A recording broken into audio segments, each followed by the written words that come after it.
গ্রামের মেয়ের শহরে যদি শ্বশুরবাড়ি হয় বা শহরে যদি বিয়ে হয়, তো তাকে কোনো কাজ না পারলেও এই কাজটিতে খুবই পারতে হবে। তো সে কাজটি কি? তো আসসালামু আলাইকুম, কেমন আছেন সবাই? আশা করি ভালো আছেন। তো আলহামদুলিল্লাহ আমরা অনেক ভালো আছি। তো গ্রামের মেয়ে শহরে বিয়ে হলে তা আপনাকে অন্য কাজ পারেন না না পারেন, আপনাকে কিন্তু নাস্তা বানাতে পারদর্শী হতে হবে। কেননা শহরের মানুষেরা ভাত খাওয়ার থেকে নাস্তা বেশি খেতে পছন্দ করে। মানে বিভিন্ন মানুষ আসলে তাদের নাস্তা পরিবেশনে এসব বিষয়ে আপনাকে পারদর্শী হতে হবে। তো আজকে আমি ওই যে আমার ছেলেদের জন্য, আমার বিয়ের পর হচ্ছে আমি খুব একটা কোনো কিছু পারতাম না। তো দেখা যেত যে শহরে তো যেহেতু শ্বশুরবাড়ি, সেহেতু প্রায়ই মানুষজন আসতেই থাকতে হতো। তো এই বিষয়টাতে খুবই একটু ভালো হতে হবে। তা আমি দেখে প্রায় অনেক কিছু করে শিখে নিয়েছি এখন। তো এখন যেহেতু বাচ্চা আছে, তো বাচ্চাদের জন্য তো প্রায় নাস্তা বানাতে হয়। তো আমাদের শহরে এখন প্রায় অনেক বার্গার বেশি এখন বিখ্যাত হয়ে গেছে। অনেক আশেপাশে অনেক স্টল বা অনেক জায়গায় বার্গার বিক্রি হচ্ছে। তো আমি এই যে প্রথমে বার্গারের জন্যে মুরগির মাংসটা ভালো করে পুড়িয়ে নিয়েছিলাম। একটু ভালো তেলে ভেজে নিয়ে ভালো করে কড়াইতে পুড়িয়ে নিয়েছিলাম।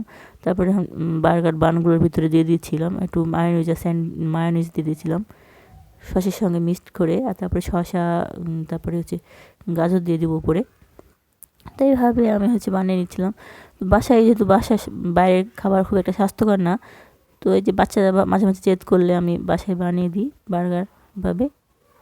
তা আমার বিয়ের প্রথম আমাকে খুব একটা রান্নাবান্না করতে হতো না, কিন্তু ওই যে সার্ভ করতে হতো, খাবার দাবার সার্ভ নাস্তা এসব প্রায় বানাতে হতো। তো তাই বলছিলাম যে হচ্ছে প্রথমে কথাগুলো তাই বলছিলাম। তো এইদিকে আমার বার্গারটা বানানো হয়ে গেছে, আর বার্গারটা অনেক বেশি মানে উঁচু হয়ে গেছিলো, ইয়াটা চিকেন ফ্রাইটা, মাংসের ফ্রাইটা। তো ওই জন্য শসা গাজরগুলো পড়ে যাচ্ছিলো। তো এদিকে বার্গার খাওয়ানোর পর আমার হাজবেন্ড দেখছি পেঁয়াজি নিয়ে আসছিলো, তো ওই যে মুড়ি মাখিয়ে দিতে বলছিলো।